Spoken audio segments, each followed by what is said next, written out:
Right? Is that what we're promoting here? Or are we promoting anything at all here? Yeah, you're promoting your July pay-per-view. Right, July pay-per-view.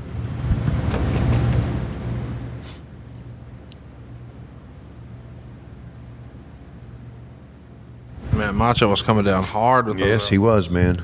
Bash at the Beach. Sunday, July 11th, only on pay-per-view. July 13th this year will be Fight for the Fallen. And I guess this week is the next AEW show, the second AEW show ever, Fighter Fest. You going to watch either one of those on BR Live? Yes. You can see it on BR Live. Yeah, right? for free. For free. And if you can't get BR Live wherever, you can go to Fight. And I think Fight That's a smart business move. That is. What, putting it on free? Yeah. Yeah. Right as they're building the anticipation. Got to keep the momentum going. To their show when they start doing the weekly show. Absolutely it is. It's a very smart business decision. All right, here we go. Fight for the Fallen, by the way. This is a replay. We've already seen this scene. Oh, they would show it again? Jeez. Yeah, it's probably reset top of the hour. Just, hey, in case you missed it. Because they got to explain why David Flair's in the main event. I'm not saying that to be a dick. I'm just saying it is sort of out of left field. So you need to explain the story. Right. As to how and why. Right. This makes sense.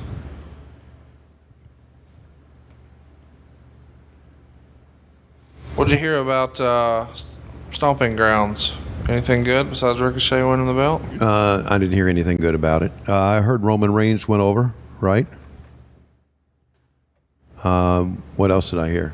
I guess Alexa Bliss, I thought she would win the women's title. And I guess Bayley retained. And I guess I don't think anybody's surprised that Becky Lynch retained. Although I'm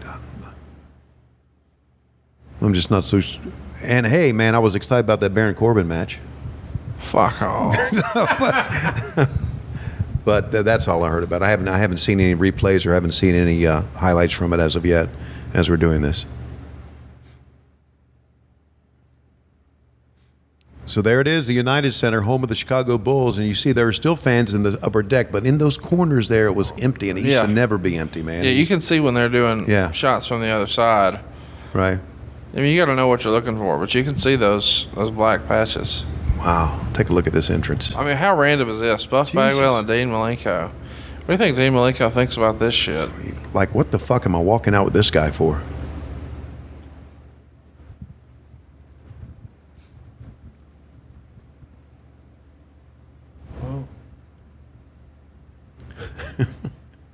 There's Rick cutting a promo. What do you think Rick's saying right there? Yeah.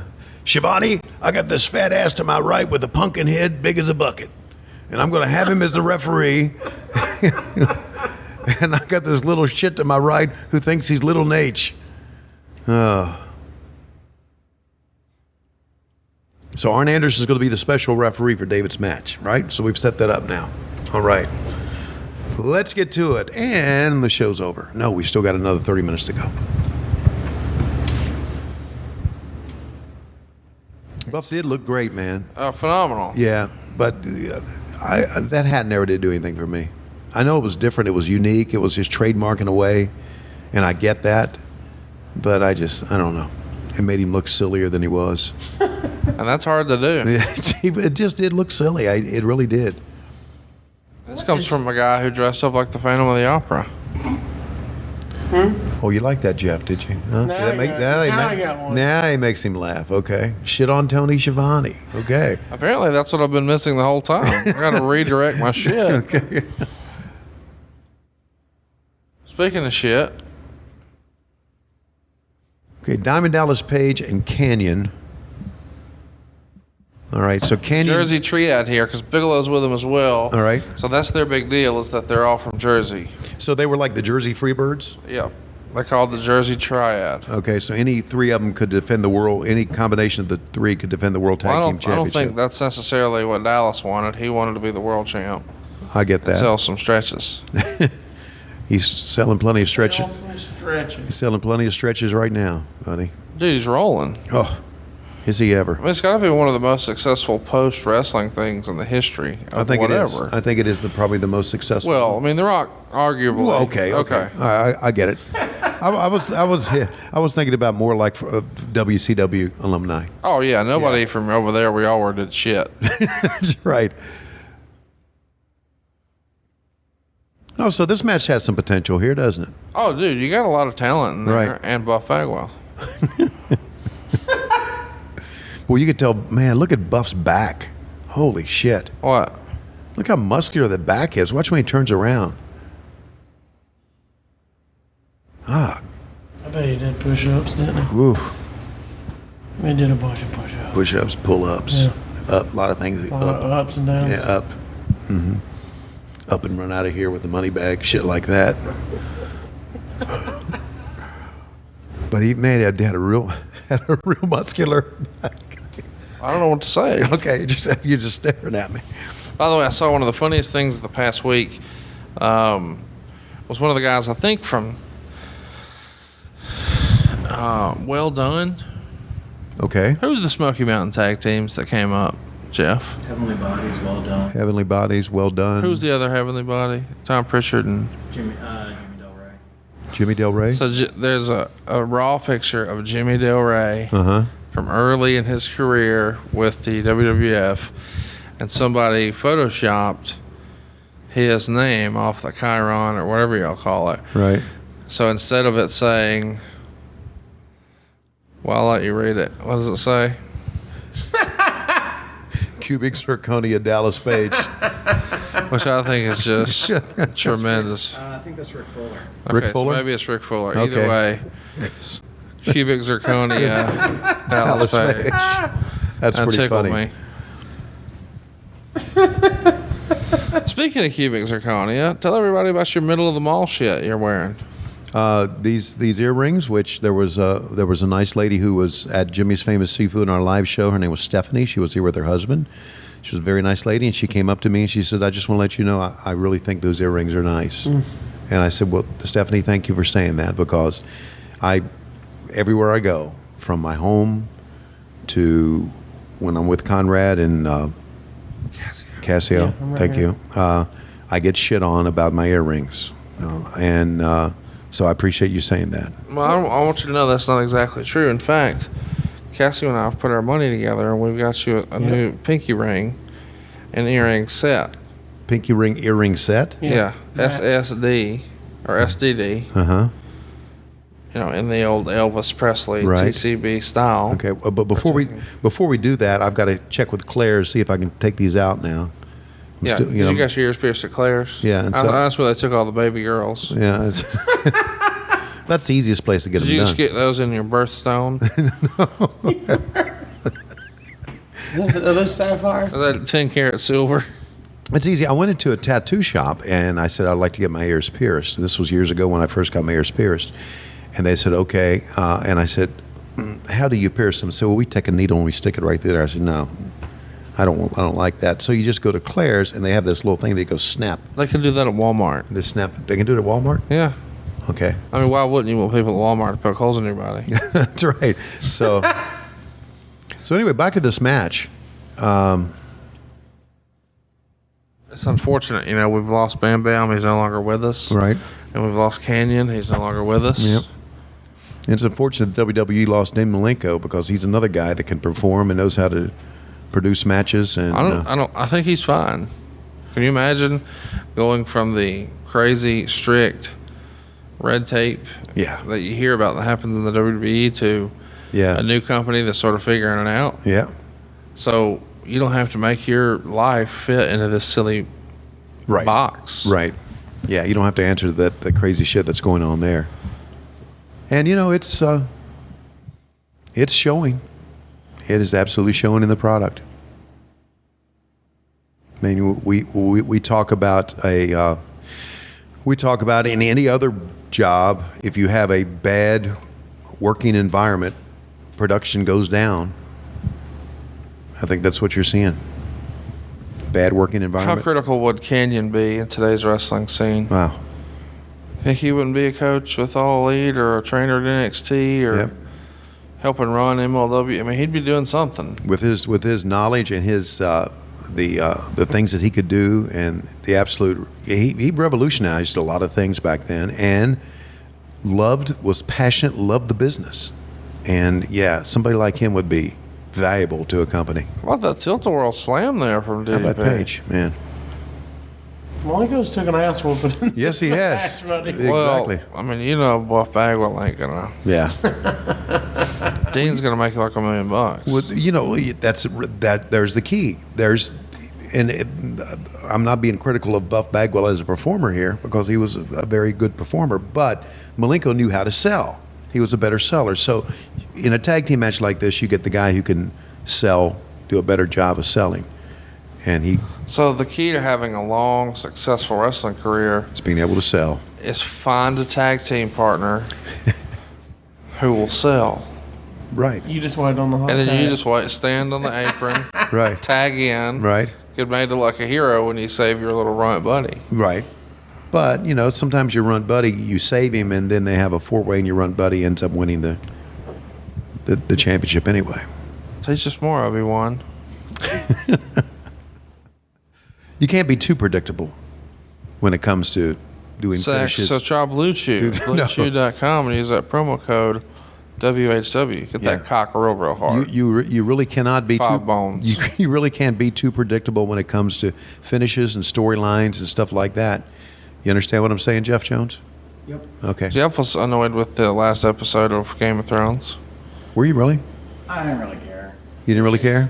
They just said fuck it. They pulled Yeah, a loss. They pulled a loss and said fuck it. We got your money. Exactly. That's exactly what they did. He should never do that. Remember that. Write that down and let Cody and those guys know. Okay. Breaking Bad was the best TV finish ever. Yeah, it was one of them. Yeah. And MASH. Very good. Okay, thanks. How fucking old is Jeff Jones to hit you with a MASH reference? Well. Whenever I hear MASH, I'm thinking taters. Uh-oh. There he is. Buff's getting around. But yes, sir. Fans are into this hot tag. Come on now.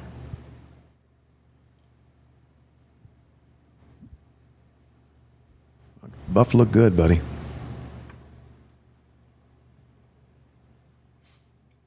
So overall, what do you think of this show? It's with the exception of the long, drawn-out interviews. We're talking about 1999. We're talking about us on the downslide, soon to be out of business. That's the second time they've done that spot tonight. Yeah, you're right. We're the fucking agents.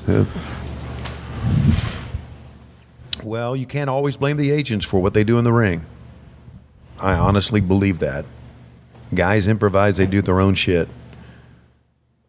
Especially, I'm telling you, as much as we love Kanyon, as much as I thought Buff was a great performer, there was a lot of really inexperience in here.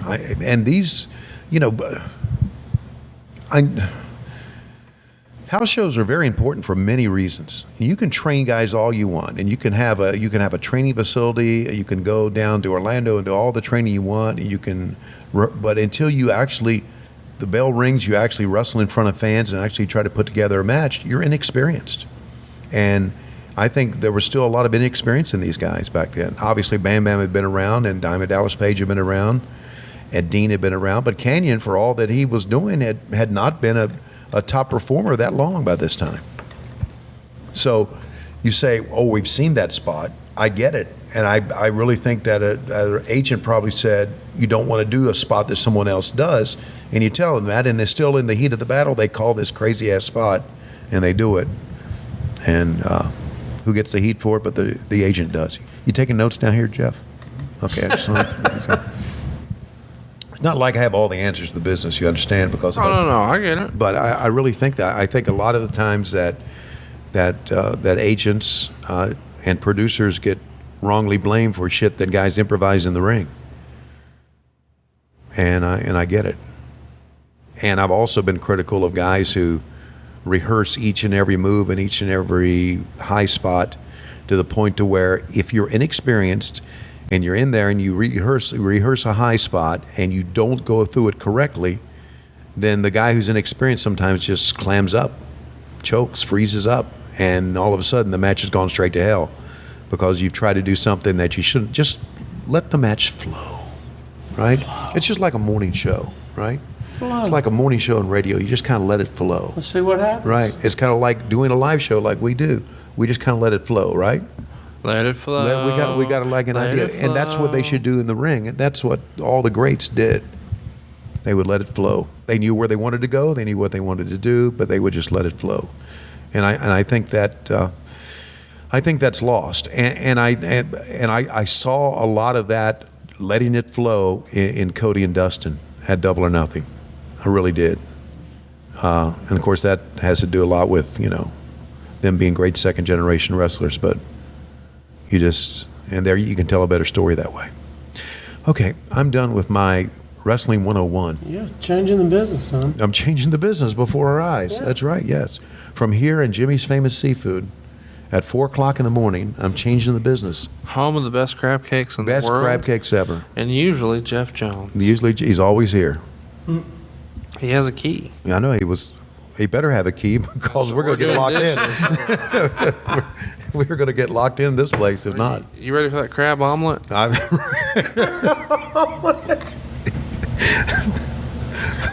Get you some Scrambled eggs, waffles. scrambled eggs and crab, bacon fried crab cakes. Did you just say bacon over a crab cake? I sure did.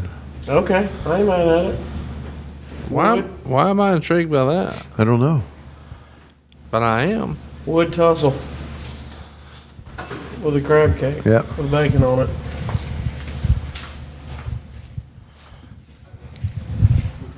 Oh. Watch out. Well, guys, we're talking about actually going through a hell of a match. And you were talking about spots that they've done before, and look at Dean Malenko trying to get back into this here. He's back. He's got second life. Got second life, Conrad. Give everybody the time code here, Tony. Let them know where we are so they can keep Well, on track. There's an elbow drop at 1:40:30, 31, 32, and a front chancery. I love that term, front chancery. Front chancery. That was a Gordon Does that Sully mean term. he's got him around the goozle? I got it around the goozle with a front chancery. You don't always see a front chancery. Yeah, you don't always see a front chancery, but What was that? yeah. We're talking in tongues here at the end of our show. God, we still got David Flair coming up. In our main event. In our main event, are we so excited or what? God damn, I can't wait. Right. Dean's doing a great job, man. Great job. So come on, make a tag. Right, get him over there. Come on, let's go, man. We're all of a sudden you and I are into it. For fucking reasons Are you talking about me and you or Buff and Dean? I couldn't know. I didn't know if you were talking like Dean. No. The Iceman, buddy. Oh, fucked up that spot. Fucking Buff Bagwell. By the way, I don't know what I expected him to be like, but Dean Malenko was hilarious at Starrcast. Super dry humor, but on the money. I mean, Oh, yeah. I'd never met him before, been Yeah. around him at all. So. Yeah. But seeing him, he was Oh. killing me. Good God. I'll have to tell you a joke that he told me. I can't Let's tell hear it. I can't tell it on the air. I No, I gotta can't. tell you what. You- I was about to tell you the one no. you told me, and I was like, I can't. Okay, well, let's talk about somebody else. Let's. Okay. Hey, Cassie, did you hear any other funny jokes from other people?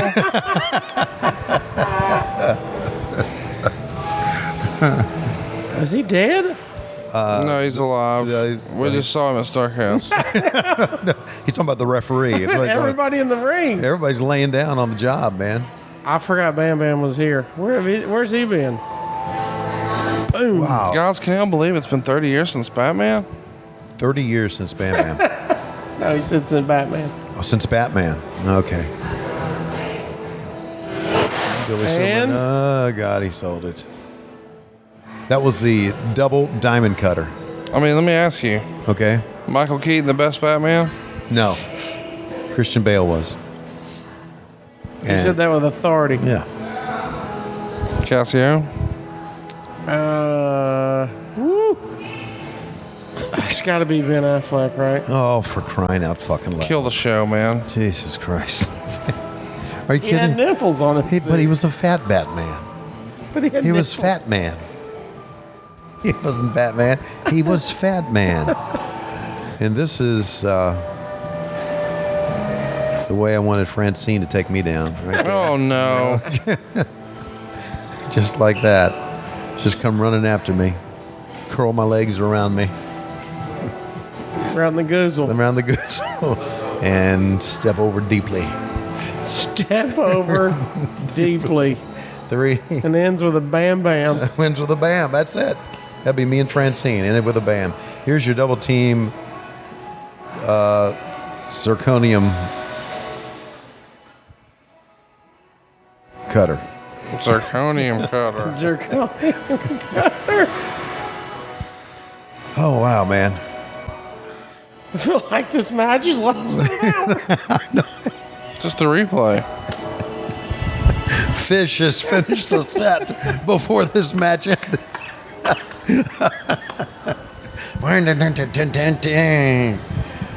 Oh, God. Get him out of the ring. Next match. Let's go to a break. Thank you. All right, ladies and gentlemen, we're back here on WCW Monday Nitro and just about ready to go with our main event. At least we hope it is. Long rack zoom in. Tony Schiavone and Bobby You got your DeMille. hair like you like it in this shot. You think so? Looked like my hair was kind of